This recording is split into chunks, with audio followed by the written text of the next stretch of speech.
পৃথিবীর সবথেকে বড় ড্যাম হলো চায়নাতে অবস্থিত থ্রি গর্জেস ড্যাম। এই ড্যামটি তৈরি করা হয়েছিল 2003 সালে এবং এই ড্যাম তৈরির পিছনে খরচ হয়েছিল $28 বিলিয়ন। এই ড্যামের কিছু ইন্টারেস্টিং ফ্যাক্ট রয়েছে।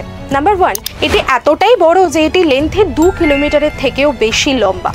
এটি এতটাই বড় যে এখান থেকে প্রত্যেক বছর 93.5 টেরাওয়াট পার আওয়ার ইলেকট্রিসিটি জেনারেট করা হয়। এই ড্যাম থেকে New Zealand, Ireland, Iceland, Costa Rica, Bahamas, রাওয়ান্ডা সামগ্রিক এই সমস্ত দেশের ইলেকট্রিসিটি প্রোভাইড করার ক্ষমতা রাখে।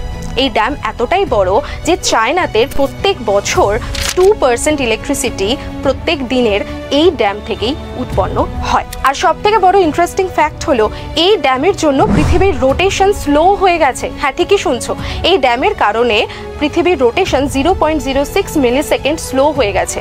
তার কারণ হলো মোমেন্ট অফ ইনার্শিয়া, যেটি ড্যামটি ভূপৃষ্ঠ থেকে আরেকটু উঁচুতে অবস্থিত বলে এরকম ঘটনা ঘটছে।